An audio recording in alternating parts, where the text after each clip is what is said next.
Hello everyone, my name is Nitish Chauhan and आप देख रहे हैं आपका चैनल साइंस कारी। आज हम लोग स्टार्ट करने वाले हैं फिजिक्स का chapter 2 that is motion in one dimension. तो चलिए शुरू करते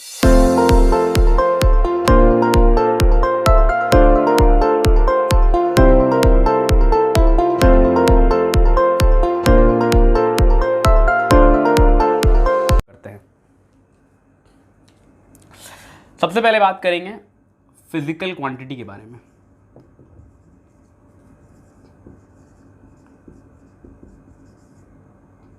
एक्चुअली इसको आप लोग पिछले चैप्टर में भी पढ़ लिए होंगे, मेजरमेंट वाले चैप्टर में। वहाँ आपको बढ़िया समझा दिया गया फिजिकल क्वांटिटी होता क्या है। बस यहाँ पे हम ब्रीफ एक इंट्रो दे रहे हैं इसका। फिजिकल क्वांटिटी वो चीज़ है जिसको हम लोग मेजर कर सकते हैं with the help of any scale.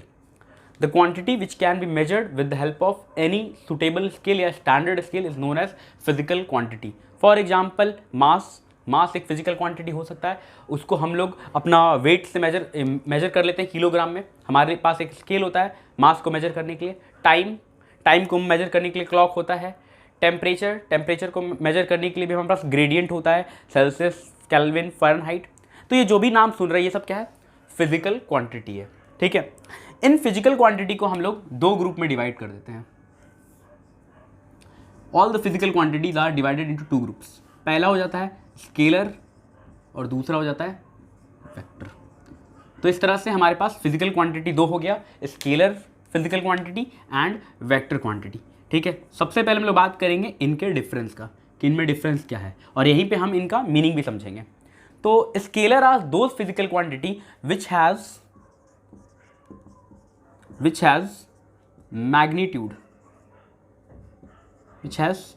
Magnitude और यहाँ पे क्या होगा? Both magnitude and direction. अगर कोई पूछ रहा है कि स्केलर क्या होता है, स्केलर क्वांटिटी क्या होता है, the physical quantity which has only magnitude are called scalar and the physical quantity which has both magnitude as well as direction, those are known as vector quantity. ठीक है, तो यहाँ पर सिर्फ मैग्नीट्यूड होगा। मैग्नीट्यूड का मतलब होता है वैल्यू, मतलब वहाँ पर सिर्फ और सिर्फ वैल्यू होगा। यहाँ वैल्यू के साथ कुछ स्पेसिफिक डायरेक्शन होगा कि किस डायरेक्शन पे वो क्वांटिटी काम कर रहा है या फिर किस डायरेक्शन के अलॉन्ग हम उसको मेज़र कर रहे हैं। ठीक है, पहला तो यही हो जाएगा डिफरेंस। फर्स्ट डिफरेंस यही है, इसका डेफिनेशन। सेकेंड डिफरेंस पे आते हैं इनका representation. It can be represented by simple, कोई भी सिंबल ले लिया, जैसे m ले लिए, m for mass, v for speed, है ना, t फॉर टाइम। ये सारा स्केलर क्वांटिटी का रिप्रेजेंटेशन एक सिंगल लेटर से हम उसको रिप्रेजेंट कर लेते हैं। जबकि यहाँ पर इसको हम रिप्रेजेंट करते हैं, इट कैन बी, वही चीज़ लिखेंगे यहाँ पे, it can be represented by this type of symbol. f के ऊपर एरो, f मतलब फोर्स। तो फोर्स हमारा एक वेक्टर क्वांटिटी है और उसके ऊपर जो एरो है ये रिप्रेजेंट कर रहा है उसका डायरेक्शन, मतलब यहाँ मैग्नीट्यूड भी है और डायरेक्शन भी है। दूसरा एग्जांपल वेलोसिटी लिख रहे हैं, ऊपर में एरो दे रहे हैं, ये भी हो गया वेक्टर क्वांटिटी, मैग्नीट्यूड भी है, डायरेक्शन भी है। ठीक है, थर्ड, जो स्केलर क्वांटिटी होता है वो कभी भी नेगेटिव नहीं हो सकता है। It can never be negative, ये कभी भी नेगेटिव नहीं हो सकता है। जबकि ये वाला टर्म पॉजिटिव, नेगेटिव, ज़ीरो कुछ भी हो सकता है। जैसे कि मास किसी का पूछा, जैसे किसी आदमी का मास तो 50 kg। क्या मास हम ऐसा बोल सकते हैं -50 kg या -10 kg? कभी नहीं। टाइम -10 सेकेंड, -20 सेकेंड, कभी नहीं। तो मेरा स्केलर क्वांटिटी कभी भी नेगेटिव नहीं हो सकता है। हाँ, ज़ीरो हो सकता है, मास, स्पीड, ये सब ज़ीरो हो सकता है, लेकिन नेगेटिव तो कभी नहीं होगा। जबकि इधर बात करें वेक्टर क्वांटिटी तो ये सब कुछ हो सकता है, पॉजिटिव, नेगेटिव, ज़ीरो, सब कुछ हो सकता है। बेसिकली यहाँ पर नेगेटिव जो होता है इसका ये मीनिंग होता है कि उसके अंदर उल्टा डायरेक्शन है, अपोजिट डायरेक्शन।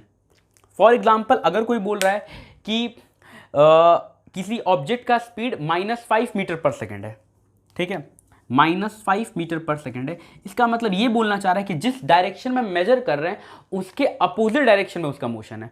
फॉर एग्जांपल हम ऐसा बोलना चाह रहे हैं कि इस ऑब्जेक्ट का स्पीड जो है वो -5 है और हम मेजर इस डायरेक्शन में कर रहे हैं, तो इसका ये मतलब हुआ कि ये ऑब्जेक्ट इस डायरेक्शन p बैकवर्ड आ रहा है, इसीलिए इसका स्पीड माइनस में है। माइनस का मतलब होता है अपोजिट इन डायरेक्शन।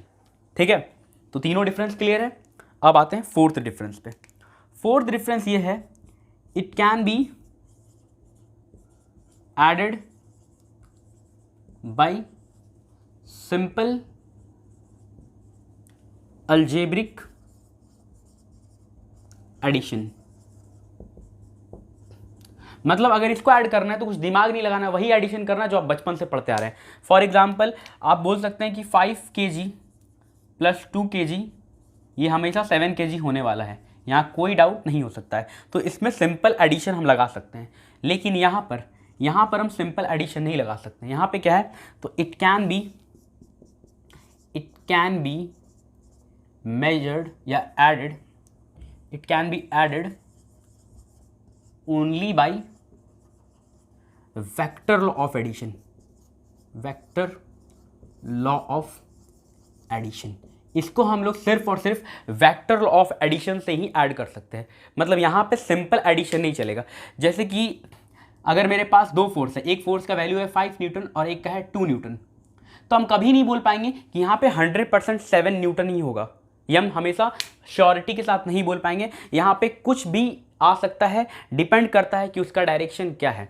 इस पार्ट को भी हम और समझाएंगे, लेकिन फिलहाल के लिए आप यहाँ पे डिफरेंस को समझिए। और ये हमारे पास 4 डिफरेंस है, इसको आपको नोट डाउन करना है। ये बहुत इंपॉर्टेंट है, आपसे कोई भी पूछ सकता है कि स्केलर और वेक्टर में क्या डिफरेंस होता है। तो पहला तो ये स्केलर और वेक्टर है क्या, दोनों फिजिकल क्वांटिटी है और इनमें ये सारा चीज़ डिफरेंस होता है। इसमें सबसे मेजर डिफरेंस ये है कि वेक्टर जो है उसमें मैग्नीट्यूड भी है और डायरेक्शन भी है। इसको हम लोग अच्छे से भी समझेंगे फोर्स वाले एग्जाम्पल से। चलिए, तो इसको हम एक बार फिर से समझाते हैं कि क्यों फोर्स को हम लोग डायरेक्टली ऐड अप नहीं कर सकते हैं।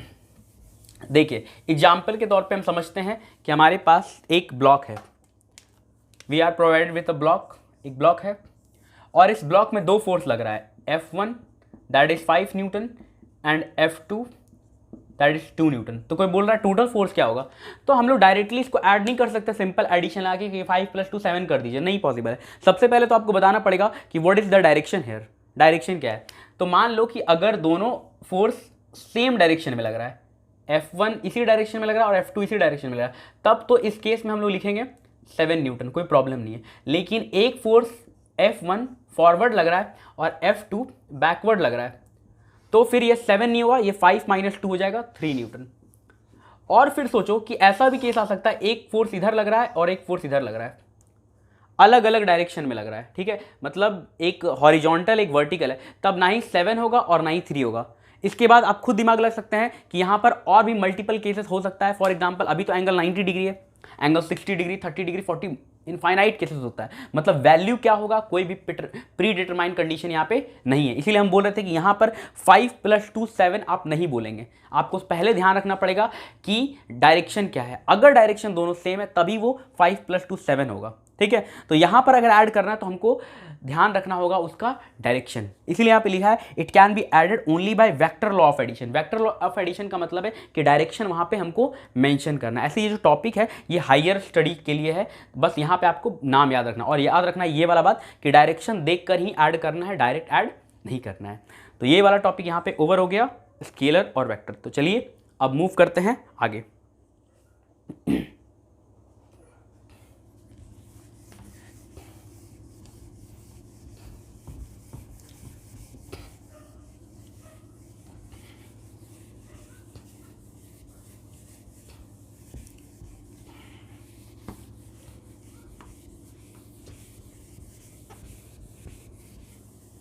अगला 2 टर्म हम समझेंगे यहाँ पे, एक है आपका रेस्ट और दूसरा है आपका मोशन। तो ये दोनों एक दूसरे का अपोजिट है, पढ़ के ही समझ में आ रहा है। रेस्ट मतलब रुका हुआ, मतलब कोई स्पीड नहीं होगा उसका, और यहाँ पर कुछ ना कुछ तो स्पीड होना चाहिए, रेस्ट में नहीं है, ठीक है। डेफिनेशन क्या होगा, तो डेफिनेशन कुछ इस तरह से होगा कि a body is said to be in rest if it does not changes its position with respect to its immediate surrounding, ठीक है। तो अगर कोई बॉडी अपने इमीडिएट सराउंडिंग के रिस्पेक्ट में अपना पोजीशन ना चेंज करे, टाइम बढ़ते जा रहा है लेकिन वो अपना पोजीशन चेंज नहीं कर रहा है, तो वैसे बॉडी को हम कहेंगे कि this body is in rest, in the state of rest. और अगर कोई बॉडी अपना पोजीशन को अपने सराउंडिंग के रिस्पेक्ट में चेंज करते जा रहा है, जैसे जैसे टाइम बढ़ रहा है उसका पोजीशन चेंज होते जा रहा है, तो हम बोलेंगे वो मोशन में है। डेफिनेशन में बहुत माइनर डिफरेंस है, एक में पोजीशन चेंज हो रहा है और दूसरे में चेंज नहीं हो रहा है, ठीक है। तो ये हो गया रेस्ट और ये हो गया मोशन। डेफिनेशन हम यहाँ नहीं लिखवा रहे हैं, आप वीडियो को रिवाइंड करके मेरा स्टेटमेंट सुन सकते हैं हमने क्या बोला, और फिर आप अपना नोट्स में इसको नोट डाउन कर सकते हैं, ठीक है। तो अब बात करते हैं कि कौन सा बॉडी रेस्ट में है और कौन सा बॉडी मोशन में, उसके बारे में थोड़ा समझते हैं, ठीक है। जैसे कि मान लिया जाए ये टेबल है, ठीक है, और टेबल के ऊपर एक बुक रखा हुआ है, दिस इज अ बुक, ठीक है। तो आप ये बोल सकते हैं कि ये जो बुक है ये टेबल के रिस्पेक्ट में या फिर ग्राउंड के रिस्पेक्ट में, जमीन के रिस्पेक्ट में क्या है, रेस्ट में है, क्योंकि ये बुक अपना पोजीशन चेंज नहीं कर रहा है विथ रिस्पेक्ट टू टाइम, ठीक है, जैसे जैसे टाइम आगे बढ़ रहा है and with respect to this immediate surrounding, ठीक है, इसके रिस्पेक्ट में ये अपना पोजीशन को नहीं बदल रहा, तो हम क्या बोल सकते हैं कि ये रेस्ट में है, ठीक है। लेकिन अब मान लीजिए ये टेबल यहाँ पे नहीं होके किसी ट्रेन में है, ये पूरा एक ट्रेन है, ठीक है, और अब क्या होता है कि ट्रेन चल पड़ी है, ट्रेन चल पड़ी है, अब ट्रेन चलेगी तो टेबल भी चलेगा और बुक भी चलेगा, सब कुछ चलेगा। तो अब हम क्या बोले, क्या हम इसको रेस्ट में बोले? तो यहाँ पर बात थोड़ा सा चेंज हो जाता है, क्या कि अब ये बुक हम बोल सकते हैं, अगर हम बाहर से देखते हैं इसको, अगर हम यहाँ से देख रहे हैं, बाहर से देख रहे हैं, तो हम ये बोलेंगे कि ये बुक मोशन में है, मोशन में है, मतलब अब ये मोशन में आ चुका है, क्योंकि यहाँ के रिस्पेक्ट में इसका पोजीशन चेंज हो रहा है। लेकिन अगर हम यहाँ बैठे हुए, ट्रेन के अंदर बैठे हुए और यहाँ से देख रहे हैं, तो हम बोलेंगे ये रेस्ट में है। क्या इस सराउंडिंग के रिस्पेक्ट में, इस सराउंडिंग के रिस्पेक्ट में इसका पोजीशन चेंज नहीं हो रहा। अभी हम क्या बोले थे, a body is said to be in rest if it does not changes its position with respect to its immediate surrounding in with increase in time. तो टाइम बढ़ते जा रहा है लेकिन अपने इमीडिएट सराउंडिंग के रिस्पेक्ट में अगर ये पोजीशन चेंज नहीं कर रहा है, तो इमीडिएट सराउंडिंग ये हुआ अभी यहाँ से इसके रिस्पेक्ट में, तो इसके रिस्पेक्ट में ये रेस्ट में है, लेकिन इसके रिस्पेक्ट में ये मोशन में है। तो हम देख क्या रहे हैं कि एक ही ऑब्जेक्ट कहीं के रिस्पेक्ट में रेस्ट में है और कहीं के रिस्पेक्ट में वो मोशन में है। तो रेस्ट और मोशन क्या है, these are not absolute terms, ठीक है। आपको ये बोलना है कि दीज आर नॉट एब्सोल्यूट, ये सब एब्सोल्यूट नहीं है, बट दे आर क्या, रिलेटिव टर्म्स, रिलेटिव टर्म्स। मतलब किसी भी बॉडी को ऐसा नहीं बोला जाता है this body is completely in rest, this body is completely in rest, मतलब एब्सोल्यूट रेस्ट या एब्सोल्यूट मोशन नहीं होता है। ये रेस्ट और मोशन हमेशा रिलेटिव टर्म होता है। रिलेटिव टर्म मतलब किसी के रिस्पेक्ट में डिफाइन होता है। जैसे कोई बोल सकता है ग्राउंड पे कोई बॉल पड़ा हुआ है तो वो रेस्ट पे है और वो एब्सोल्यूट रेस्ट है, तो ये भी स्टेटमेंट 100% करेक्ट नहीं है। कैसे कि अर्थ तो मूव कर रही है, अर्थ का तो मोशन हो रहा है, और अगर कोई आदमी मून से देखे या कोई सैटेलाइट से देखे तो बोल सकता है since earth is in motion that's why the ball on the ground is also in motion. तो फिर से वो जो ग्राउंड पे बॉल पड़ा था जिसको अभी तक हम लोग रेस्ट में समझ रहे थे वो मोशन में आ गया। इसीलिए बोला जाता है कि rest and motion are not absolute but these are relative terms, ठीक है। तो यहाँ पे आपको समझना है कि रेस्ट क्या है, मोशन क्या है, बहुत ही सिंपल चीज़ है, लेकिन कुछ कुछ टर्म समझना था, जैसे कि एब्सोल्यूट रेस्ट क्या होता है और क्यों हम बोलते हैं कि rest and motion are not absolute but they are actually relative, ठीक है। और यहाँ पे हम एक्चुअली समझाने की कोशिश किए हैं फ्रेम ऑफ रेफरेंस को, लेकिन हम ये वाला वर्ड एक बार भी यूज़ नहीं किए क्योंकि फ्रेम ऑफ रेफरेंस एक्चुअली में हायर स्टडी का बात है। यहाँ पर अगर हम ये सब वर्ड यूज करेंगे तो आप कंफ्यूज होना स्टार्ट कर देंगे, ठीक है। इसीलिए हम दो पोजीशन, दो ऑब्जर्वर का दो अलग अलग पोजीशन ले लिए और उसी के रिस्पेक्ट में हम ये सारा बात करने का कोशिश किए, जैसे position number 1 and position number 2, ठीक है। तो अगर ये वाला बात समझ में आ गया तो इससे ज़्यादा आपको दिमाग यहाँ पे नहीं खर्च करना है, this is more than enough. तो यहाँ पे हमारा रेस्ट एंड मोशन खत्म हो गया है। तो अब हम आगे बढ़ते हैं, हमारा टॉपिक क्या है, टॉपिक पे थोड़ा अब आते हैं। ये था बैकग्राउंड, इतना समझना जरूरी था टॉपिक को एनरिच करने के लिए। अब हम अपने मेन टॉपिक पे आ जाते हैं। हमारा मेन टॉपिक क्या है, मोशन इन 1 डायमेंशन। हम लोग को 1 डायमेंशन वाला मोशन पढ़ना है। तो क्या 2 डायमेंशन का भी मोशन होता है? हाँ होता है। 3 डायमेंशन का भी होता है। 1 डायमेंशन का मतलब है कि अलोंग अ स्ट्रेट लाइन, जैसे ये स्ट्रेट लाइन है तो अगर कोई बॉडी इस तरह से मोशन कर रहा है तो इसको हम 1 डायमेंशन में कंसीडर करेंगे। लेकिन अगर कोई बॉडी प्लेन में मूव करने लगा, इस तरह से ये प्लेन में मूव कर रहा है, तो फिर ये 2D का मोशन हो गया। जैसे ये बोर्ड पे कुछ मूव कर रहा है तो 2D का हो जाएगा, जमीन पे कुछ मूव कर रहा है 2D का हो जाएगा, लेकिन एक स्ट्रेट लाइन में जा रहा है। अब वो लाइन किधर है उससे मतलब नहीं है, जैसे वो इधर भी हो सकता है, वो इधर भी हो सकता है, या नीचे भी हो सकता है, इस तरह से भी हो सकता है, सिर्फ एक स्ट्रेट लाइन पे है, तो this is called motion in one dimension, और यही हमको पढ़ना है। और अपने अपने दिमाग में इमेजिन कीजिए कि मोशन इन वन डायमेंशन का एग्जाम्पल क्या होगा। बहुत सारे एग्जाम्पल हो सकता है, फॉर एग्जाम्पल थ्रोइंग या dropping a object from a height, ऐसे किसी ऑब्जेक्ट से किसी हाइट को थ्रो करते हैं या ड्रॉप करते हैं तो क्या होता है, ये एकदम स्ट्रेट जा रहा है, तो this is called motion in one dimension. इसके बाद ट्रेन जा रही है एकदम सीधा, फ्लाइट एकदम सीधा, तो जो भी एकदम स्ट्रेट जा रहा है वो सब इसी में कंसीडर होने वाला है, और हमको इसी के अंदर वो पढ़ना है। तो आपको अपना थोड़ा सा डोमेन पता होना चाहिए कि कहाँ से कहाँ तक आपको स्टडी करना है, ताकि पढ़ने में और मजा आए। ठीक है, तो चलते हैं, अब आगे बढ़ते हैं। अब अगला फिर से हम एक डिफरेंस देखेंगे। ठीक है, एक्चुअली में इस चैप्टर में 2-3 डिफरेंस ही देखना है, और उसके बाद ये वाला सेक्शन ओवर होने वाला है। ठीक है, तो चलिए इसको रब करते हैं, आगे बढ़ते हैं। तो स्केलर वेक्टर देख लिए, रेस्ट मोशन देख लिए, बारी है अब डिस्टेंस और डिस्प्लेसमेंट का। तो नेक्स्ट हेडिंग हमारा हो जाएगा difference between distance and displacement. इन दोनों में क्या डिफरेंस है। सबसे बड़ा डिफरेंस सबसे स्टार्टिंग में ही लिख देते हैं हम। पहला डिफरेंस क्या, number 1, it is a scalar quantity, it is a scalar quantity. अब जैसे हम स्केलर लिखें तो दिमाग में एक चीज तो क्लिक होना चाहिए कि ये फिजिकल क्वांटिटी है। फिजिकल क्वांटिटी मतलब जिसको हम मेजर कर सकते हैं किसी सुटेबल स्केल से। स्केल का मतलब ये नहीं समझना है कि स्केल का मतलब वो रूलर है, स्केल कुछ भी हो सकता है। फॉर एग्जांपल ये क्लॉक भी एक तरह का स्केल है। ठीक है, जो हम टेम्परेचर मेजर करते हैं एसी में, वो भी स्केल है। स्केल का मतलब जिसके थ्रू हम कुछ मेजर कर रहे हैं, वो स्टैंडर्ड होता है। तो स्केलर क्वांटिटी बोल रहे हैं मतलब ये एक फिजिकल क्वांटिटी है, और इसको हम मेजर करने वाले हैं, डिस्टेंस को मेजर करने वाले हैं। ठीक है, तो ये स्केलर क्वांटिटी है, और यहां पर हम क्या बोलेंगे, it is a vector quantity. ये एक वेक्टर क्वांटिटी है। तो distance is a scalar and displacement is a vector. अब जैसे ये डिफरेंस लिख दिए तो बाकी 4 डिफरेंस अपने आप आपके दिमाग में छप जाना चाहिए, जो अभी हम थोड़ा देर पहले डिस्कस किए।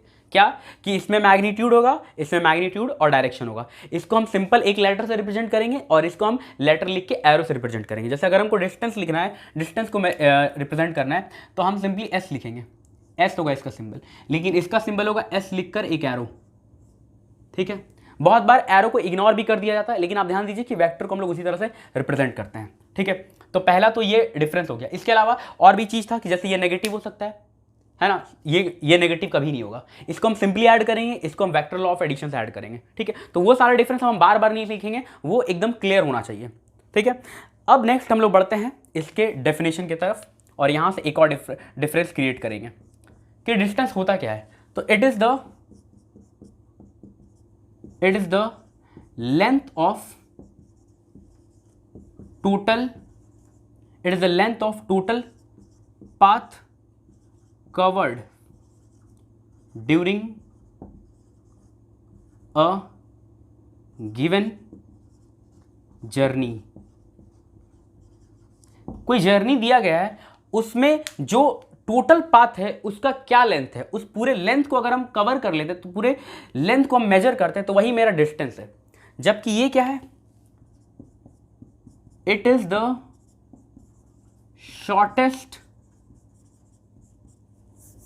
शॉर्टेस्ट लेंथ बिटवीन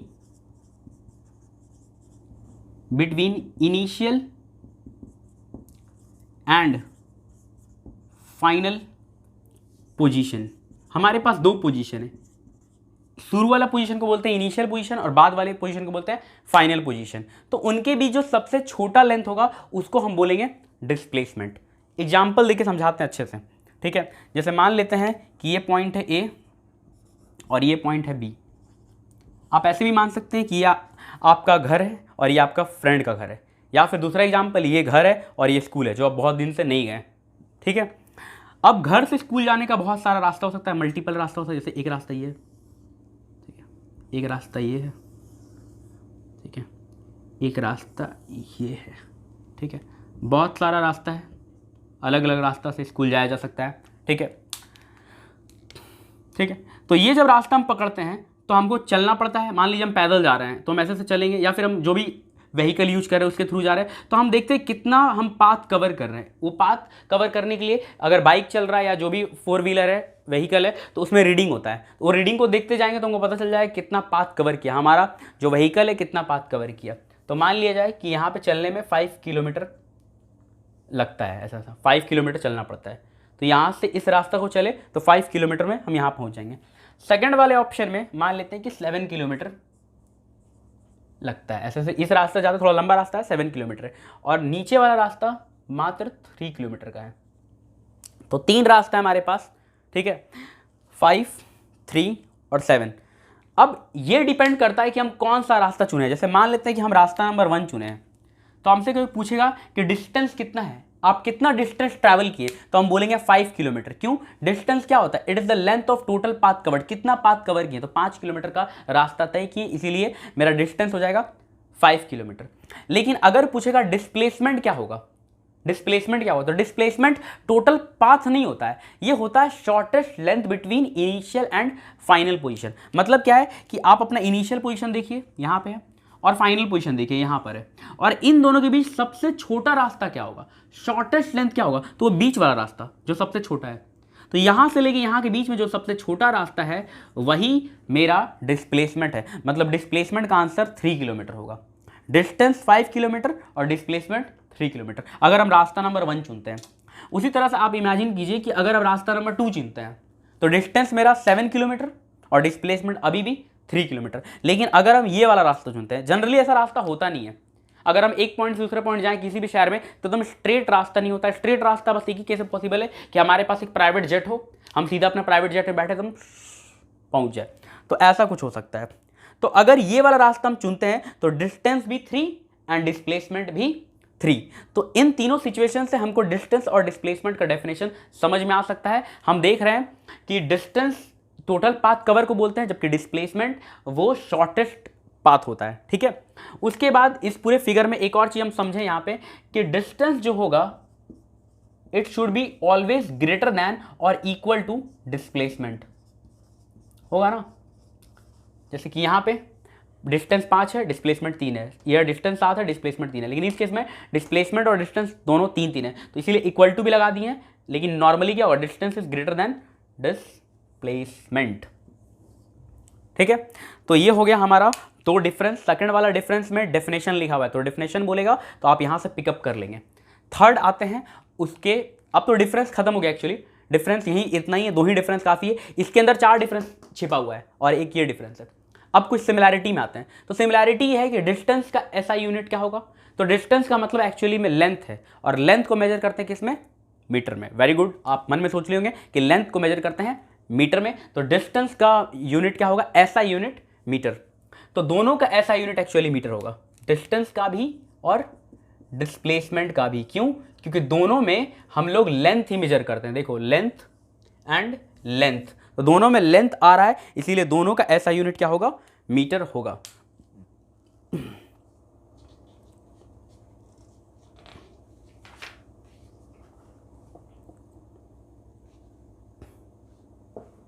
ठीक है, चलिए तो आप इसका स्क्रीनशॉट ले लीजिए। अब हम लोग मूव करेंगे अगले डिफरेंस की तरफ। डिस्टेंस डिस्प्लेसमेंट खत्म, नेक्स्ट टॉपिक।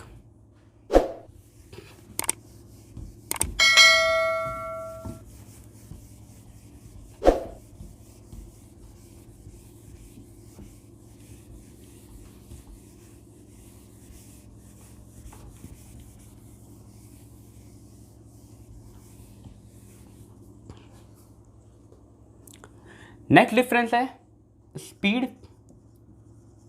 एंड वेलोसिटी, और ये इस टॉपिक का मतलब पूरे चैप्टर का लास्ट डिफरेंस होने वाला है। ठीक है, स्पीड और वेलोसिटी। तो उसी तरह से डिफरेंस स्टार्ट करेंगे। सबसे पहले क्या, एक स्केलर है और एक वेक्टर है। यहाँ एक ट्रिक भी काम करता है, ये है स्केलर तो लिखेंगे it is a scalar quantity, और ये क्या है, वेक्टर, तो it is a vector quantity. याद रखना के लिए ट्रिक है क्या, v for velocity, v for vector. S for speed, S for scalar, S S match कर गया, वी वी मैच कर गया, तो भूल नहीं सकते हैं कि कौन स्केलर था कौन वेक्टर था। अब आते हैं सेकंड डेफिनेशन पे, फिर से वही बात है, स्केलर वेक्टर बोल दिया मतलब 4 डिफरेंस वहीं से क्रिएट कर सकते हैं स्केलर और वेक्टर वाला, मतलब वेलोसिटी नेगेटिव हो सकता है लेकिन स्पीड कांट बी नेगेटिव। ठीक है, अब आते हैं इसके डेफिनेशन पे। तो स्पीड का बहुत सारा डेफिनेशन हो सकता है, हम पे डिपेंड करता है कि हम कौन सा डेफिनेशन चुनना चाहते हैं। तो डेफिनेशन लिखने से पहले हम इसके फॉर्मूला की तरफ चलते हैं और वहीं से डेफिनेशन हम लोग क्रिएट करेंगे। ठीक है, तो स्पीड का फॉर्मूला सबको आता होगा, सभी ने बचपन में पढ़ा होगा, speed equal to distance by time, जबकि वेलोसिटी इक्वल टू क्या, displacement by time, displacement by time. क्या डिफरेंस है, सिर्फ डिस्टेंस और डिस्प्लेसमेंट का डिफरेंस है। यहां पर डिस्टेंस आ गया है, यहां पे डिस्प्लेसमेंट आ गया है, बाकी सब कुछ सेम दिख रहा है ना। तो एक और बात हम समझाना चाहते हैं कि अगर किसी चीज के फॉर्मूला में, किसी भी चीज के फॉर्मूला में एक भी वेक्टर आ गया तो अल्टीमेटली जो रिजल्ट होगा वो वेक्टर होगा। ठीक है, हालांकि ये स्टेटमेंट 100% ट्रू नहीं है, लेकिन क्लास 9-10 के लिए ये स्टेटमेंट बहुत काम करता है, बहुत अच्छा स्टेटमेंट। ये अगर आप याद कर लेते हैं तो बहुत सारा क्वेश्चन आपका सॉल्व हो जाता है। सही क्या, कि अगर किसी फॉर्मूला में एक भी वेक्टर आया तो अल्टीमेट रिजल्ट वेक्टर होगा। जैसे कि यहां कोई वेक्टर नहीं है, ये भी स्केलर है, ये भी स्केलर, तो आंसर स्केलर होने वाला है, लेकिन इन दोनों में ये वेक्टर है तो ये क्या हो जाएगा, वेक्टर, और हम समझा ही चुके हैं कि तो वेक्टर है। ठीक है, अब आते हैं इसके डेफिनेशन पे। तो डेफिनेशन क्या होगा, अभी हम बताएं कि बहुत तरीका है डिफाइन करने का। जैसे पहला तरीका ये होगा कि अगर हम टाइम को 1 कर दें तो 1 क्या, तो टाइम का यूनिट क्या होता है, ऐसा यूनिट सेकंड होता है। तो अगर हम टाइम को 1 सेकंड कर दें तो स्पीड इक्वल टू क्या हो जाएगा, डिस्टेंस हो जाएगा। अब इसी को हमको अपने लैंग्वेज बोल देना है, क्या, speed is defined as the distance covered in unit second. Speed क्या है, तो ये डिस्टेंस कवर्ड है इन यूनिट सेकेंड। पर यूनिट सेकेंड कोई ऑब्जेक्ट कितना डिस्टेंस कवर करता है उसी को हम उसका स्पीड कहते हैं। ठीक है, उसी तरह यहां पे क्या हो जाएगा, velocity is the displacement made per unit time. Per unit time में कोई ऑब्जेक्ट कितना डिस्प्लेसमेंट मेड किया वही उसका वेलोसिटी है। इसको अगर 1 कर दें तो ये इक्वल टू ये हो जाएगा। ठीक है, तो इसी को हम लोग डिफाइन करके बोल दिए। फॉर एग्जाम्पल मान लीजिए कि अगर किसी ऑब्जेक्ट का स्पीड है 20 मीटर पर सेकेंड, 20 मीटर पर सेकेंड, तो इसका क्या मीनिंग है, इसका ये मीनिंग है कि 1 सेकेंड में ये कितना दूर जाता है, 20 मीटर जाता है। तो 1 सेकेंड में इसका जो डिस्टेंस है वो 20 मीटर है, और अगर 1 सेकेंड है तो 20 मीटर इसका डिस्टेंस है, तो 20 ही इसका स्पीड है। देखो ध्यान से, स्पीड और डिस्टेंस सेम है, कब, जब टाइम है 1। तो 1 मीटर में ये 20 जाता है। अब यहाँ पे यूनिटरी मेथड लगा के आगे भी कर सकते हैं कि अगर 1 मिनट में 20 जा रहा है, सॉरी 1 सेकेंड में 20 जा रहा है, तो 2 सेकेंड में कितना जाएगा, 40, 3 में कितना जाएगा, 60। ठीक है, तो ये हो गया हमारा डेफिनेशन। कैसे डिफाइन किए, it is the distance covered in per unit time. Per unit time, unit मतलब होता है 1। ठीक है, पहला तो ये हो गया। दूसरा क्या, दूसरा हम डिफाइन ऐसा कर सकते हैं कि यहां पे 1/t लिखा हुआ है, 1/t, और जनरली 1/t को हम कहते हैं रेट। याद रखिए कि 1/t को हम रेट भी कहते हैं। हमेशा ये वाला बात ध्यान रखेंगे, ये बात ध्यान रखेंगे तो बहुत सारे डेफिनेशन ऐसे ही समझ में आ जाएगा। तो इस हिसाब से यहां भी 1/t है, यहां भी 1/t है, तो हम इसको क्या बोल सकते हैं, रेट बोल सकते हैं। तो speed is defined as the rate of change in distance, या फिर रेट ऑफ डिस्टेंस कवर्ड। किस रेट से वो डिस्टेंस कवर कर रहा है, it is the rate of distance covered by the body. ठीक है, उसी तरह ये क्या हो जाएगा, it is the rate of displacement made by the body. किस रेट से ये डिस्टेंस कवर किया वो स्पीड है, और किस रेट से ये डिस्प्लेसमेंट मेड किया वो इसका वेलोसिटी है। ठीक है, तो ये हो गया हमारा दूसरा तरीका। क्या दिख रहा है आपको कि हम मल्टीपल तरीके से इसको डिफाइन कर रहे हैं। अब आप पे डिपेंड करता है कि आप कौन सा डेफिनेशन चुनना चाहते हैं, वही सही है आपके लिए। या फिर एक सिंपल सा definition, it is the distance by time, it is the ratio of distance by time, simple ये भी डेफिनेशन हो सकता है। तो ये सब तरीके हम हमारे पास स्पीड और वेलोसिटी का डिफाइन करने के लिए, ठीक है। हम कोई कॉन्क्रीट डेफिनेशन नहीं लिखने वाले हैं, ठीक है। आप अपना दिमाग को थोड़ा ब्रॉड कीजिए, डेफिनेशन के पीछे मत भागिए, अलग अलग लॉजिक के पीछे भागिए कि हम यहाँ पे क्या किए, वन लिए, यहाँ पे रेट वाला तरीके से डिफाइन किए, ठीक है। तो ये हो गया सारा यहाँ पे डिफरेंस, ठीक है। डिफरेंस इतना काफ़ी है। अब सिमिलैरिटी, तो सिमिलैरिटी क्या है? तो सिमिलैरिटी तो दोनों का सिंबल में है। पहला, स्पीड को भी वी से डिनोट करते हैं और वेलोसिटी को भी वी से डिनोट करते हैं, लेकिन यहाँ पे एक ऊपर एरो होगा क्योंकि वेक्टर है। और दोनों का ऐसा यूनिट क्या होगा? तो दोनों का ऐसा यूनिट, सही बोल रहे हैं, मीटर पर सेकेंड। क्यों होगा मीटर पर सेकेंड? क्योंकि दोनों में ऊपर लेंथ है और नीचे टाइम, तो लेंथ का मीटर और टाइम का सेकेंड। तो ये हो गया हमारा मीटर पर सेकेंड। तो यहाँ पे हम कवर कर लिए अपना difference between speed and velocity, ठीक है। उम्मीद कर रहे हैं सभी को ये समझ में आ गया होगा। तो अब बढ़ेंगे आगे, ठीक है। अब हम लोग बात करेंगे टाइप्स ऑफ स्पीड। अलग अलग तरह का स्पीड होता है हमारे पास, उसके बारे में एक बार डिस्कस कर लिया जाए।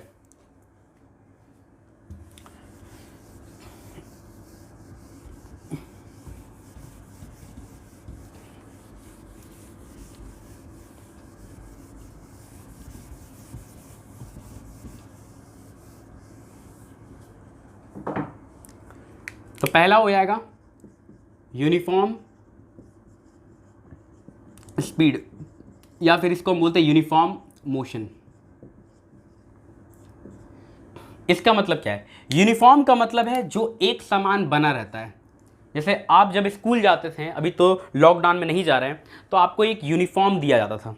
वो यूनिफॉर्म का मतलब था कि वो कांस्टेंट है, वो मेंटेन रहेगा, उसको हम अपने हिसाब से कस्टमाइज नहीं कर सकते।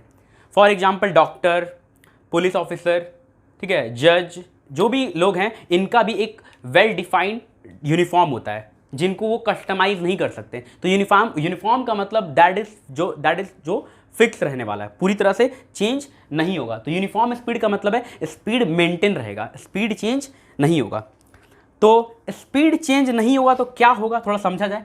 जैसे मान लेते हैं किसी बॉडी का स्पीड जो है वो है 10 किलोमीटर पर आवर, और ये स्पीड फिक्स हो जाता है। जनरली ये हो नहीं सकता है। जैसे हम जब बाइक चलाते हैं तो बाइक का स्पीड ऊपर नीचे होते रहता है। तो ऐसा मान लो कि एक कार है और उस कार का स्पीड को लॉक कर दिया गया है कि अब ऊपर नीचे नहीं हुआ, स्टार्ट हुआ बस 10 तो जिंदगी भर 10, ठीक है। अब ऐसा है, तो अभी हम एक बात समझाए थे कि इसका ये भी मतलब होता है कि अगर टाइम को हम 1 कर दें, तो यहाँ पे आर है तो सेकेंड नहीं करेंगे, 1 आर करेंगे। तो अगर टाइम को 1 आर कर दें तो डिस्टेंस कितना हो जाएगा? 10 किलोमीटर। मतलब 1 घंटा में कितना चलेगा? 10 किलोमीटर। तो मान लीजिए ये 1 घंटा है, 1 घंटा टाइम हो गया और इसमें कितना चला? 10 किलोमीटर। फिर अगला घंटा, दूसरा घंटा स्टार्ट हो गया, फिर कितना चलेगा? 10 किलोमीटर। फिर अगला घंटा, फिर कितना चलेगा? 10 किलोमीटर। तो जब जब 1 घंटा होते जाएगा तब तक वो 10 किलोमीटर चलते रहेगा। और इसी चीज़ को हम यहाँ पे कहते हैं यूनिफॉर्म स्पीड या फिर यूनिफॉर्म मोशन। इसको डिफाइन कैसे करेंगे? तो it is a motion in which a body covers equal distance in equal time interval. ये वाला डेफिनेशन ज़्यादा अप्रोप्रिएट है, ठीक है। ऐसे हमको समझना है कि इसमें होता क्या है। इसमें आपका स्पीड जो है वो कांस्टेंट रहता है, लेकिन डेफिनेशन क्या बोलना है? It is a type of motion in which a body cover equal distance in equal time interval. Same time interval में सेम दूरी तय करता है। जैसे 1-1 घंटा का बात करें तो 10-10 किलोमीटर तय करता है, 2-2 घंटा का बात करेंगे तो फिर 20-20 कवर करेगा, हाफ घंटा का बात करेंगे तो 5-5 कवर करेगा। तो अकॉर्डिंगली आप टाइम को जैसे फिक्स कर देंगे तो वो फिक्स डिस्टेंस ही कवर करेगा। उसी को हम बोलते हैं यूनिफॉर्म। तो यूनिफॉर्म का उल्टा क्या हो जाएगा? नॉन यूनिफॉर्म, ठीक है। और नॉन यूनिफॉर्म में क्या होगा? तो नॉन यूनिफॉर्म में देखेंगे कि कभी ज़्यादा करेगा कभी कम करेगा। जैसे स्पीड बढ़ा दी है, अभी मान लेते स्पीड 10 है, स्पीड कर दिए 15 तो 15 कर जाएगा कवर, स्पीड कर दिया 8 तो 8 कवर कर जाएगा। तो unequal distance covered in equal time interval. क्या नॉन यूनिफॉर्म मोशन में क्या बोल सकते हैं? Unequal distance covered in equal time interval. तो ये वाला टॉपिक पहला समझ में आ गया होगा, यूनिफॉर्म स्पीड या फिर यूनिफॉर्म मोशन हम किसको कहते हैं, ठीक है। अब हम लोग आ रहे हैं अपने सेकंड वाले पे, सेकंड टॉपिक पे। तो सेकंड हो जाएगा हमारा एवरेज स्पीड, और थर्ड हो जाएगा, सेकंड और थर्ड को हम एक साथ करेंगे कवर,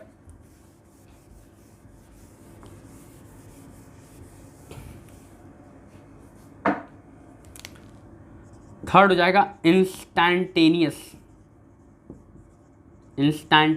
स्पीड। तो ये दोनों स्पीड के बारे में अब बात करते हैं, ठीक है। तो मान लीजिए कि ये आपका घर है, होम है ये, और ये है मार्केट जहाँ आपको जाना है, या कोई मॉल है वहाँ जाना है। आप बाइक निकालें, अपना बाइक लिए और बाइक से चल पड़े, रास्ता कुछ इस तरह से, ठीक है। अब आप बाइक चला रहे हैं, एकदम प्रैक्टिकल सिचुएशन है, ऐसा सोचना है कि बाइक निकाल के अब जा रहे हैं आराम से, ठीक है। बाइक चलाते वक्त क्या होगा कि बहुत बार स्पीड चेंज होगा, कभी स्पीड बहुत फास्ट होगा, जब रोड एकदम स्मूथ होगा, कोई ट्रैफिक नहीं होगा, तो एकदम मैक्सिमम स्पीड पे चलेंगे, जिसका जितना कैपेसिटी है बाइक पे डिपेंड करता है, तो बहुत स्मूथ भागेगा, बहुत फास्ट भागेगा। अगर कहीं ट्रैफिक आ गया, कुछ प्रॉब्लम है, कुछ ऑब्स्टिकल है, तो वहाँ पे स्लो डाउन करना पड़ सकता है, या स्पीड को रोकना भी पड़ सकता है, ठीक है। स्पीड को एकदम स्लो डाउन करना पड़ सकता है, और ऐसा करते करते हम लोग अपना जर्नी को कवर कर लेते हैं, मतलब होम से मार्केट या मॉल पहुँच जाते हैं।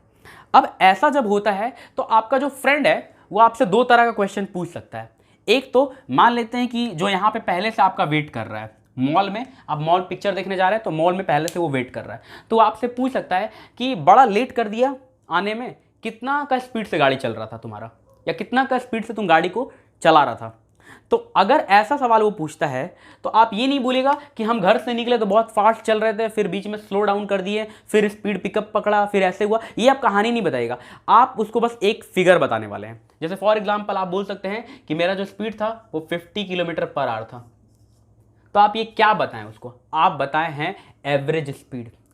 This is called average speed, मतलब आप पूरे जर्नी का स्पीड को एक ही फिगर में रिप्रेजेंट कर दिए। हालांकि आप 50 से नहीं चलोगे, 50 से ज़्यादा से चलोगे, 50 से कम में चलोगे, कहीं कहीं 50 को भी फॉलो किए होंगे, लेकिन आप पूरे जर्नी को एक फिगर में कन्वर्ट कर दिए, तो ऐसे स्पीड को हम कहते हैं एवरेज स्पीड, ठीक है।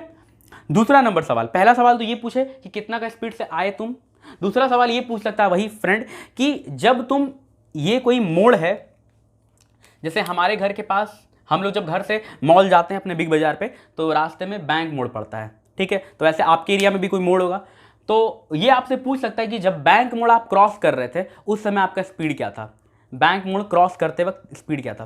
तो अब आप 50 नहीं बोल सकते हैं, अब आपको याद करना पड़ेगा कि जब आप वहां पर थे एट दैट इंस्टेंट आपका स्पीड क्या था। मतलब आपसे कोई स्पेसिफिक लोकेशन या फिर स्पेसिफिक टाइम पे स्पीड पूछा जा रहा है, तो वैसे स्पीड को हम कहते हैं इंस्टैंटेनियस स्पीड।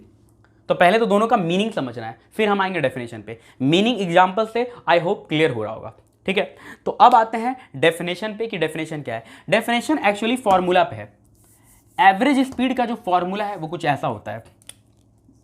एवरेज स्पीड का फॉर्मूला ऐसा होता है, क्या, total distance covered by total time taken. बस यही डेफिनेशन है, इसी को अपना लैंग्वेज में कन्वर्ट कर देना है। एवरेज स्पीड क्या होता है, तो it is the length of, sorry, it is the ratio of total distance cover to the total time taken. मान लेते हैं ये पूरा जर्नी 15 किलोमीटर का था, ठीक है, 15 किलोमीटर का था पूरा जर्नी, और इसको कवर करने में फॉर एग्जांपल कितना टाइम लगा होगा, 50 का स्पीड है, ठीक है, मान लो कि 15 मिनट लगा होगा। 15 मिनट ज़्यादा होगा नहीं, और 15 रखें तो स्पीड बहुत कम है, ठीक है छोड़ो, 20 मिनट लगा होगा, जो भी है। तो आप क्या करेंगे, पहले इसको कन्वर्ट करेंगे आर में, तो ये हो जाएगा 20/60 मतलब 1/3, ठीक है। और फिर आप अपना फॉर्मूला लगाएंगे एवरेज स्पीड का। क्या हो जाएगा formula, average speed total distance covered, मतलब यहाँ से यहाँ तक का पूरा दूरी 15 divide by total time taken, तो 1/3 आर मतलब 1/3, तो आ गया 45 किलोमीटर पर आवर। तो इस तरह से हम निकाल लिए एवरेज स्पीड। एवरेज स्पीड का यही फॉर्मूला है और यही डेफिनेशन भी है कि टोटल डिस्टेंस को ऊपर लिखना है और टोटल टाइम को नीचे लिखना है, सिंपली डिवाइड कर देना है, काम हो जाएगा खत्म, ठीक है। एवरेज स्पीड समझ में आ गया। अब एक सिचुएशन देते हैं और उसमें एवरेज स्पीड समझते हैं, ठीक है। इसको रब कर दिया जाए।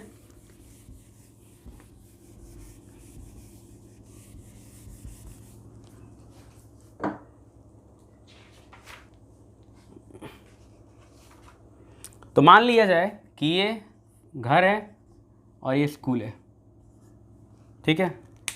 कोई इंसान या कोई बच्चा इधर से जाता है स्कूल तो वो v1 स्पीड से जाता है, और जब वो आता है तो v2 स्पीड से आता है। स्कूल से घर से स्कूल v1 स्पीड, स्कूल से घर v2 स्पीड। तो बताना है कि एवरेज स्पीड क्या होगा, एवरेज स्पीड क्या होगा। तो एवरेज स्पीड का फॉर्मूला क्या है, total distance travel by total time taken. तो फिर हमको निकालना चाहिए टोटल डिस्टेंस। तो टोटल डिस्टेंस है कितना, तो टोटल डिस्टेंस है यहाँ से यहाँ तक का दूरी इंटू 2। तो मान लेते हैं ये दूरी x है, यहाँ से यहाँ तक का जो डिस्टेंस है, जो लेंथ है वो x है। तो पहले वो x गया और फिर वो x आया, तो टोटल डिस्टेंस हो गया 2x। और total time divide by total, आने का अलग टाइम लगेगा, आने का अलग टाइम, क्यों, क्योंकि देखो जाने का स्पीड अलग है और आने का स्पीड अलग है। तो अगर स्पीड अलग अलग है तो टाइम भी अलग अलग लगेगा। जहाँ पर ज़्यादा स्पीड लगा होगा वहाँ टाइम कम होगा, है ना, क्योंकि स्पीड जो होता है वो टाइम का इन्वर्सली प्रोपोर्शनल होता है। और ये बहुत सिंपल सी बात है कि जहाँ पर स्पीड ज़्यादा वहाँ पर टाइम कम, तो अलग अलग स्पीड है तो अलग अलग टाइम होगा। तो हम ऐसा मान लें कि एक का टाइम t1 है और दूसरे का टाइम t2 है। अब देखिए, तो टाइम का फॉर्मूला क्या हो जाएगा, तो टाइम इक्वल टू हो जाएगा डिस्टेंस बाय स्पीड, क्योंकि स्पीड का फॉर्मूला क्या है, डिस्टेंस बाय टाइम। तो time equal to distance by speed. तो डिस्टेंस हो गया मेरा x और टाइम है v1, उसी तरह यहाँ भी x डिवाइड बाई v2। ठीक है, थोड़ा सिंप्लीफाई कर लें तो ऊपर 2x, नीचे x कॉमन, ठीक है, तो 1 by v1 plus 1 by v2। यहाँ एलसीएम लेंगे, x से x कैंसिल हो गया, तो v1 एलसीएम लेंगे तो v1 v2, यहाँ v2 प्लस v1, और ये v1 v2 ऊपर चला जाएगा। तो फाइनली आ जाएगा ये रिजल्ट, ये रिजल्ट आएगा कि एवरेज स्पीड होता है 2v1 v2 divided by v1 plus v2। ये आ गया मेरा एवरेज स्पीड का फॉर्मूला। तो अगर कोई ऐसा सिचुएशन है जिसमें इक्वल डिस्टेंस कवर कर रहा है दो सेक्शन में, पहले हाफ में जितना दूरी जा रहा है दूसरे हाफ में उतना ही दूरी जा रहा है, तो हमको एवरेज स्पीड पूछ रहा है, तो हमको ये फॉर्मूला नहीं लगा के डायरेक्ट ये फॉर्मूला लगाना है, क्या, 2v1 v2 by v1 plus v2। जैसे ऐसे बोलेगा, इसी क्वेश्चन को ऐसे भी डिजाइन कर सकता है, बोलेगा कि अगर एक आदमी को अपना टोटल लेंथ कवर करना है तो हाफ लेंथ वो कवर करता है 10 की स्पीड से, 10 किलोमीटर पर आवर से, और बाकी का हाफ करता है 5 से। तो बताइए कि एवरेज स्पीड क्या होगा। तो हम डायरेक्ट वो फॉर्मूला लगाएंगे, क्या, एवरेज स्पीड का फॉर्मूला क्या, 2v1 v2 मतलब 2 into 10 into 5 divide by 10 plus 5 मतलब 15। तो 20/3 इज द आंसर, खत्म। यहाँ पे आप total distance travel by total time taken वाला फॉर्मूला नहीं लगाएंगे, नहीं तो फिर आपको इतना पूरा कैलकुलेट करना पड़ जाएगा। ठीक है, तो यहाँ पे हम एवरेज स्पीड क्या होता है और उसका फॉर्मूला क्या है और उसमें स्पेशल सिचुएशन क्या आ सकता है, ये सारा कुछ हम कवर कर लिए हैं। ठीक है, अब हम लोग थोड़ा सा बात कर लेते हैं इंस्टैंटेनियस स्पीड का। ये क्या चीज़ है, ये किस चिड़िया का नाम है, तो रब कर दिया इसको, आप इसका स्क्रीनशॉट ले सकते हैं। ठीक है,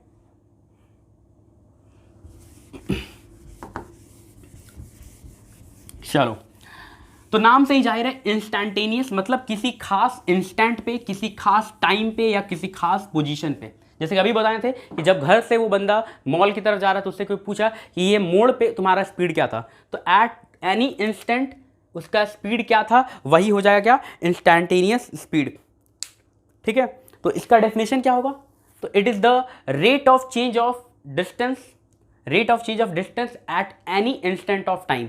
किसी खास मोड़ पर, किसी खास टाइम पर कोई ऑब्जेक्ट किस रेट से अपना डिस्टेंस को चेंज कर रहा है, वही है इंस्टैंटेनियस स्पीड। इसका आप डेफिनेशन लिख लेंगे, इस पर कोई न्यूमेरिकल ऐसा आने वाला नहीं है। एक्चुअली ये हायर क्लासेस का बात है, 11 में जब आप आएंगे तो इसको आपको डिटेल में पढ़ाया जाएगा। अभी तक के लिए इतना इन्फॉर्मेशन सफिशिएंट है। ठीक है, चलिए, तो यहाँ पे हमारा इंस्टैंटेनियस वाला भी बात खत्म हो गया है। अब हम लोग मूव कर रहे हैं अपने फाइनल टॉपिक की तरफ, जो कि है non uniform motion. Non uniform motion मतलब स्पीड जो है वो कांस्टेंट नहीं रहेगा, स्पीड चेंज होगा, और इसी को हम एक और नाम से जानते हैं एक्सिलरेटेड मोशन। और जनरली यही होता है हम लोग के साथ। हम लोग जनरली अपना स्पीड को कांस्टेंट नहीं रख पाते हैं, चाह के भी एक समान स्पीड पे नहीं चला सकते हैं गाड़ी को। स्पीड कभी बढ़ता है कभी घटता है, मतलब नॉन यूनिफॉर्म, फिक्स नहीं रहता है, और इसी को हम कहते हैं एक्सेलरेटेड मोशन। तो सबसे पहले हम लोग डिफाइन करेंगे कि व्हाट इज एक्सेलरेशन, और ये डेफिनेशन बहुत ही सुंदर है और ये आपको एकदम दिमाग में छाप लेना है, एकदम रट लेना है। तो इस डेफिनेशन को हम लिख दे रहे हैं क्योंकि ये काम का चीज़ है, ठीक है, लिख दे रहे हैं।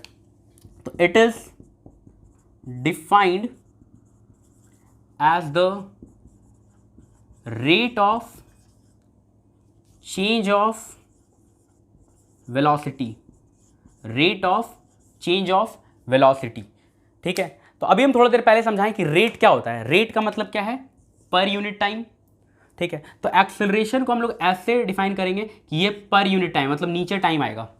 और क्या चीज़ का रेट है, रेट मतलब तो 1/t अभी समझाया था, है ना। और क्या चीज़ का रेट है, तो ये रेट है चेंज ऑफ वेलोसिटी का, मतलब वेलोसिटी कितना चेंज हुआ। तो सीधा सा बात है, नॉन यूनिफॉर्म मोशन है, मतलब वेलोसिटी चेंज होके रहेगा, ठीक है।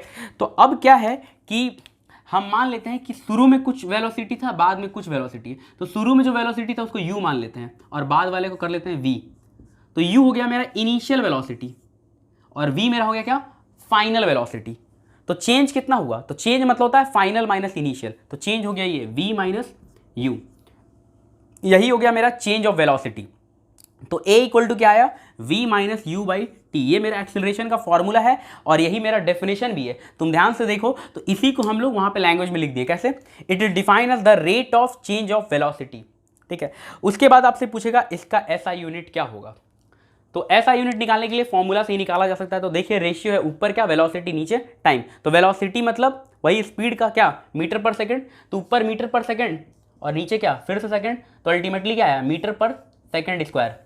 तो एक्सेलरेशन का ऐसा यूनिट मीटर पर सेकेंड स्क्वायर। फिर एक्सेलरेशन कैसा क्वांटिटी, स्केलर है कि वेक्टर है। तो उसमें एक तरीका बताए थे कि अगर एक भी वेक्टर आ गया तो क्या बन जाएगा, वेक्टर। तो यहाँ वेलोसिटी है, ध्यान से देखेंगे, यहाँ स्पीड नहीं है, क्या है, वेलोसिटी है। और वेलोसिटी क्या होता है, वेक्टर क्वांटिटी होता है, इसीलिए एक्सेलरेशन भी क्या होगा, वेक्टर क्वांटिटी होगा। तो आप लिख लेंगे नीचे में, आप दो बात लिखेंगे, एक तो लिखेंगे acceleration is a vector quantity और दूसरा उसका ऐसा यूनिट मीटर पर सेकेंड होता है, ठीक है। ये हो गया हमारा डेफिनेशन। अब हम थोड़ा सा समझते हैं कि एक्सेलरेशन एक्चुअली है क्या, थोड़ा समझा जाए, क्योंकि डेफिनेशन तो बुक की चीज़ है, बुक का बात है, नोट्स का बात है, लेकिन समझना मोर इंपॉर्टेंट। जैसे कि अभी थोड़ा देर पहले ये दोनों को समझाए थे, उसी तरह हम इसको भी समझाना चाहते हैं। जैसे बाइक जो भी चलाता है उसको समझ में आता होगा, ये बाइक में होता है एक्सेलरेटर, ठीक है, जिसको आप घुमाते हैं, एक्सेलरेटर। और एक्सेलरेटर जब घुमाते हो तो क्या होता है, उसका स्पीड इंक्रीज होता है, स्पीड बढ़ जाता है। बाइक में जब हम एक्सेलरेटर उठाते हैं तो स्पीड बढ़ जाता है, ठीक है। तो जब हम एक्सेलरेशन ले रहे हैं तो हम स्पीड को इंक्रीज कर रहे हैं। स्पीड को इंक्रीज करने का मतलब है कि ये जो v होगा ये u से ज़्यादा हो जाएगा, शुरू में कम रहेगा बाद में ज़्यादा हो जाएगा। तो ये v ज़्यादा हो जाएगा एक्सेलरेट। उसके बाद मेरे पास ऑप्शन होता है कि हम उस एक्सेलरेटर को डाउन करें। तो अगर हम डाउन करेंगे तो स्पीड कम होगा, और स्पीड कम होगा तो ये ज़्यादा हो जाएगा। स्पीड कम मतलब ये ज़्यादा और ये कम, है ना। तो ये जो वैल्यू है वो नेगेटिव आ जाएगा। अगर हम स्पीड को कम करें तो a का वैल्यू क्या आएगा, नेगेटिव आएगा। और a का वैल्यू जब नेगेटिव आता है तो इस सिचुएशन को हम कहते हैं रिटार्डेशन। तो आपसे पूछेगा व्हाट इज रिटार्डेशन, तो आपको बस कुछ नहीं बोलना है, negative acceleration is also known as retardation. Retardation का मतलब है स्पीड कम हो रहा है और एक्सेलरेशन का मतलब है स्पीड बढ़ रहा है। एक्सेलरेशन को याद रखेंगे एक्सेलरेटर से, कि गाड़ी में एक्सेलरेटर घुमाए तो स्पीड बढ़ा, और जब एक्सेलरेटर छोड़े, जब डाउन किए तो वहाँ रिटार्डेशन हुआ और स्पीड घटा, ठीक है। तो ये हो गया हमारा सारा concept regarding acceleration and different types of speed. आपका सिलेबस इतना ही बात कवर करता है और हम कोशिश किए हैं इन सारे बात को एक वीडियो में समेट देने का, ताकि आप जब भी इस वीडियो को देखें तो आपको पूरा टॉपिक एक ही बार में समझ में आ जाए। तो अब हम आपसे मिलेंगे अगले टॉपिक में, तब तक के लिए थैंक यू वेरी मच।